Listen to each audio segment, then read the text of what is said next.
Hello students, welcome to MDC Learning Standard TY BCom. Subject Export Marketing, Chapter Export Distribution and Promotion, Topic Components of Logistic. Today in this video we are going to understand the components of logistic. Logistic is a network, okay? Network of everything like retailer, consumer, manufacturer, wholesaler, distributor, uh, everybody giving information, handling inventory, material handling, everything comes in this logistic. So let us understand the logistic. First we'll understand the meaning.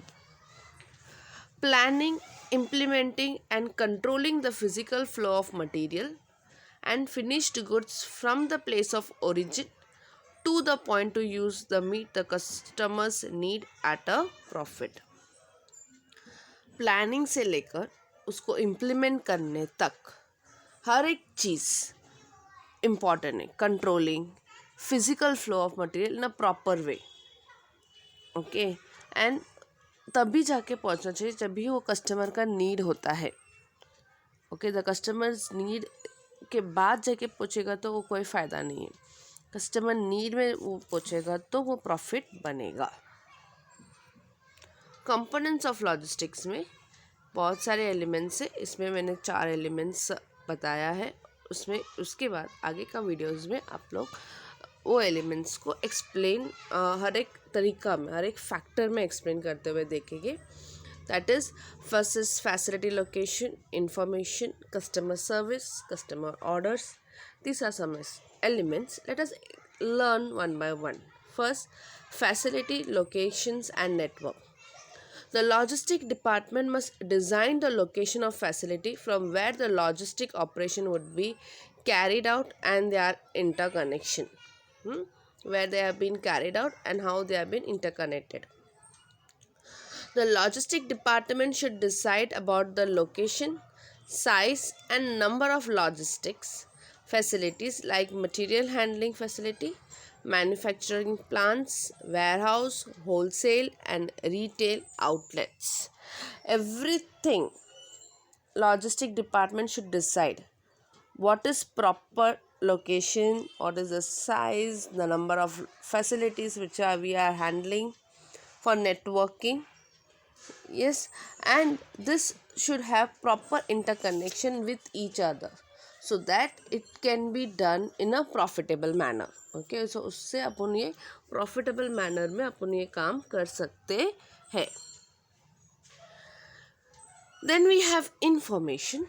Logistic is essential and information based activity of inventory movement across a supply chain.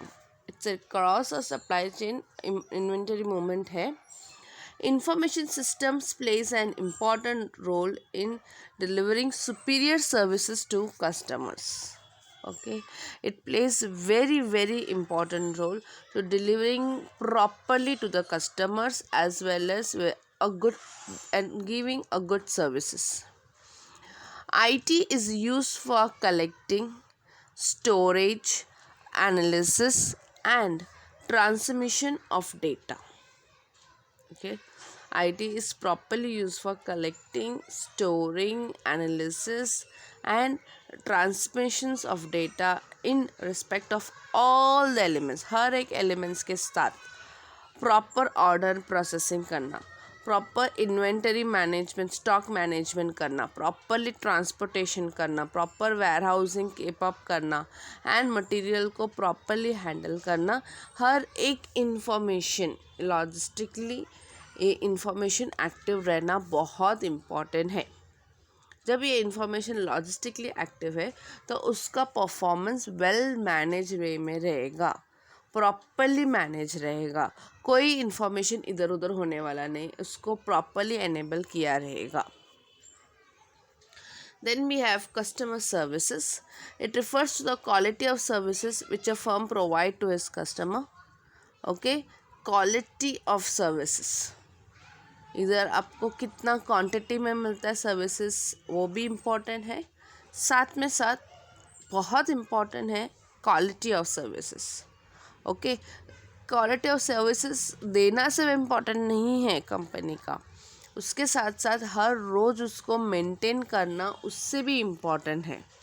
Okay, इसको maintain नहीं किया हर रोज़, then it becomes very difficult. For instant Domino's pizza रहने दो, उसका जो quality of information जो अपने है, जो सर्विस जो देता है वो प्रॉपर सर्विस देता है।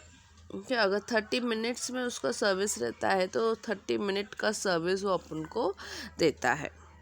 ओके, देन जब कस्टमर सर्विस स्टैंडर्ड रहता है, वो स्टैंडर्ड इज अकॉर्डिंगली सेलेक्ट होता है supplier to meet the exceed to do standards. Okay, उसका स्टैंडर्ड लेवल को एक्सीड करने के लिए उतना लेवल को बढ़ाना पड़ता है। Then we have customer order processing. It involves receipt of orders and processing of order so that the order product reach to the customer at the right time. जो प्रोडक्ट ऑर्डर किया है वो right time में पहुंचना बहुत ज़रूरी है। Order processing is closely link to the firm customer services. It's very very closely link to this firm based on customer services standard. उसका स्टैंडर्ड लेवल क्या है, कस्टमर सर्विस का स्टैंडर्ड लेवल क्या है. Company makes every possible effort to deliver the product to the customer. हर एक effort बनाता है कंपनी वो प्रॉपरली एफर्ट देने के लिए और प्रॉपरली कस्टमर को सर्विस देने के लिए. क्या होता है ना, अगर राइट टाइम पे कस्टमर्स का ऑर्डर प्रोसेस होता है तो उनको राइट टाइम पे प्रोडक्ट मिलता है. जो राइट टाइम पे वो उनको डिलीवरी किया है वही शेड्यूल टाइम पे मिलता है, तो वो कस्टमर भी खुश, कंपनी भी खुश. कस्टमर को भी और एक बार ऑर्डर करना प्लेस करना पड़ा तो it's very good thing. Example, big basket करके ग्लॉसरी आइटम्स मिलता है. उसमें जब ग्लॉसरी आइटम्स उसमें मिलता है तो वो सुबह 7 बजे बोले तो 7 बजे उसका ऑर्डर डिलीवरी रहता है. ये मेरा पर्सनल एक्सपीरियंस है. वैसा बहुत सारी चीज़ें हैं. There are many people who follow time, who keep the time properly, क्योंकि टाइम मैनेजमेंट एंड टाइम में काम करके देना it's very important. Warehousing which is very very important for the company to here to know this warehouse. It is divided into two parts, a storage warehouse, a distributed warehouse. Storage warehouse क्या होता है, जो warehouse में long time period के लिए उसको store करके रखते हैं अपन. ओके, उसको अपन क्या बोलते हैं, 1 year 2 year तक भी स्टोर करके रख सकते हैं. As per the season, depend upon the season. Okay, अगर अम्ब्रेला है तो उसको स्टोर करके रखना है फॉर द लॉन्गर टाइम, पर उसमें ख़राब नहीं होना चाहिए. वैसा अम्ब्रेला उसको स्टोर करके रखने के लिए होता है. कोई कोई हाउस लॉन्ग टर्म के लिए रहता है. और distribution warehouse means it is gather to redistribute the product. Okay, distribution warehouse keeps product for a long time or as well as a short time as the requirement of the customer. Okay, जैसा requirement customers का आता है तो retailer जाके लेके खरीद के लेके आके बेचने के लिए तैयार रहते हैं. Then transportation, it facilitates the movements of goods from the supplier to the buyer. Okay, the form of transportation used to ship products depends primarily on the kind of the product.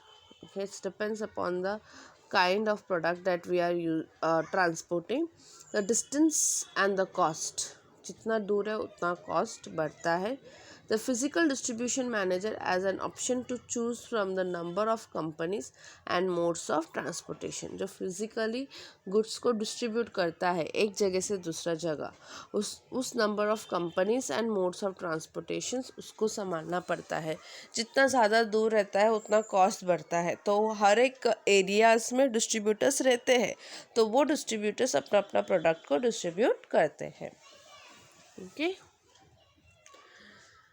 अभी distribute तो करना मालूम पड़ गया. Then we have a transportation modes. जिस कौन सा तरीका से डिस्ट्रीब्यूट करें, whether it is going to through modes like air, road, railway, anything. Okay, the choice of mode of transport depend upon the factors. क्या गुड है, goods है, कौन सा तरीका का गुड्स है, उसका लोकेशन किधर है, उसका कस्टमर कौन है, उसका कॉस्ट ऑफ ट्रांसपोर्टेशन क्या है, etcetera everything depends on that. Okay. Then we have inventory management. Inventory management is concerned with maintaining the right level of inventory properly. कितना स्टॉक्स है, इन्वेंटरी मीन्स स्टॉक्स कैसा maintain करना. It's not an simple task for the people who are maintaining the stock. उनको जाके पूछो, it is very difficult task. अगर छोटा छोटा प्रोडक्ट को स्टॉक मेंटेन करना it's very difficult because everything उतना ही रहना चाहिए. ओके. उससे कम ज़्यादा भी होता है तो उसमें क्वेश्चन मार्क आ जाता है. Okay. So the inventory is to meet the customer requirement at the lowest cost. Inventory management try to achieve a balance between cost of maintaining, उसको मेंटेनेंस कॉस्ट को भी बैलेंस करना है और कस्टमर्स को भी सेटिस्फाइड करना है. ये भी इम्पॉर्टेंट है. फॉर एग्ज़ाम्पल कोई साड़ीज़ का दुकान है, कॉस्ट्यूम्स का दुकान है, तो वो बहुत सोच समझ के करते, क्योंकि इतना भी स्टॉक अपन नहीं रखना चाहिए कि वो आइडिया, वो ट्रेंड आउटडेटेड होने के बाद भी स्टॉक मेंटेन किया, वैसा भी नहीं रहना चाहिए. ऐसा स्टॉक लेना पड़ेगा जो क्लियर होते ही जाए. Okay. Over inventory blocks working capital, under inventory effect delivery schedule. जितना ज़्यादा रहेगा वो अपना अपना जो एस फिक्स मनी रहता है जो अपन इन्वेस्ट करते हैं उसमें इफेक्ट करता है. क्योंकि जितना ज़्यादा लेके आओगे उस स्टॉक को, अगर वो गया नहीं आगे जाके, then it is become waste. Okay. वो ट्रेंड तक की वो चलता है. ट्रेंड ऐसा नहीं कि 2 साल 3 साल 4 साल चलेगा तो वो मैक्सिमम टाइम के लिए ही चलता है, मिनिमम टाइम पे चलेगा, उससे ज़्यादा चलने वाला नहीं है.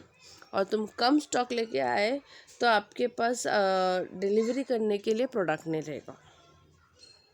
ओके. Thank you.